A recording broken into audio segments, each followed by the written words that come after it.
Um, I was leaving the parish church in Foxford this evening where I was passing, and this headline caught my attention.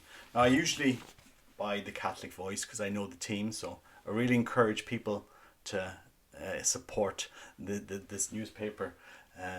But I couldn't help being caught by this title: "Time to welcome everyone back to parishes." And I'm there thinking, were we not welcome for the last 666 days of restrictions? You know, where did this four bishops have called for all faithful to be welcomed back to parishes as excitement grows. Sorry, I were we not welcome during 666 days of restrictions? Um, all during this pandemic, I remember at least 24 priests who said masses all during the restrictions. Obviously, I'm not going to name them here because, for obvious reasons, but those were the priests that I encountered during those 666 days of pandemic. We don't see this headline, "Time to welcome everyone back to the Guinness factories," or "Time to welcome everyone back to the GAA football or rugby," because, or to Tesco, Lidl, Aldi, all of these are industries. Our economy actually grew over the last 2 years. There are billions of extra taxes over the last 2 years as our pharmaceutical companies grew. And all of this on the back of people working together in teams in factories.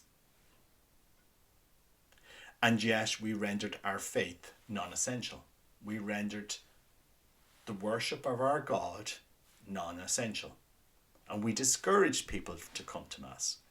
Of course, it didn't happen in other Catholic countries in Europe like Poland. They point blank refused to cancel any Masses or cancel any pilgrimages. And they just put on extra Masses if people wanted to come socially distanced. Same in Sweden.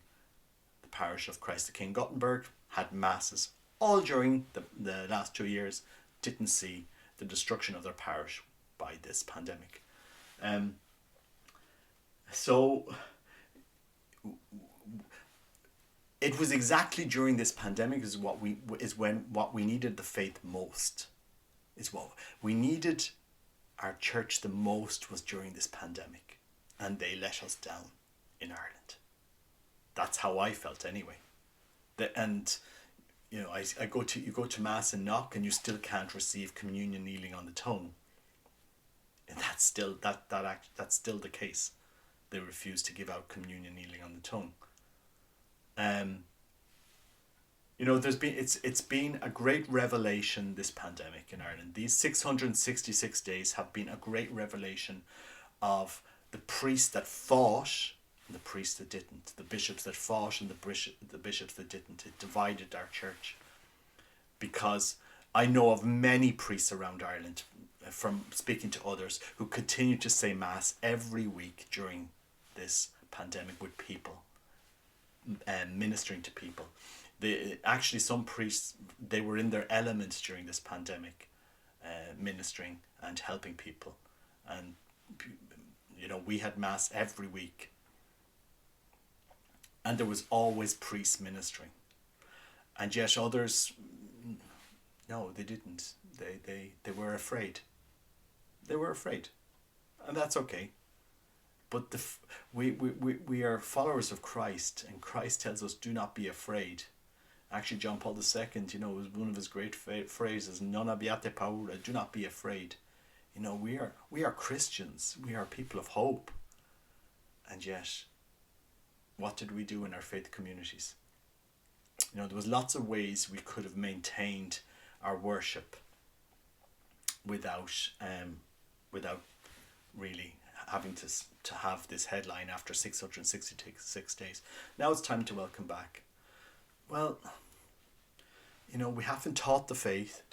We haven't led people to prayer. We haven't led them to an encounter with Christ. What are they going to come back to encounter? The same as things that we had before the pandemic? Or is it going to be, let's continue on as normal? you know. And I've asked in our own parish, how many times could we have had adoration? You know, the parish was mostly empty. There was very little activity. We could have had adoration. You know, there's lots of things that could have done, but you know, I'm not a priest. I can only ask. And you know, once you're refused, you go elsewhere, to where you know it is happening. And there was many priests doing incredible work during this pandemic, and I don't need to be welcomed back. I never left. I never left, so I'm not coming back to something I left. I never left. And many Catholics never left. We continue to practice our faith all during those 666 days in our communities with our fellow Catholics who are our family. Our baptized brothers and sisters are our family. We don't abandon our family. We continue to pray with them. And this thing that we have turned the faith into what, some non-essential service? You turn your family away? You know, it's a sad reality in Ireland that we were not able to fight for the faith, and now, you know, we see the results. I honestly don't think this headline should ever have been written, in my opinion. Time to welcome everyone back to parishes. So they weren't welcome for 666 days, it seems. Certainly not. You couldn't go to a funeral. You couldn't go.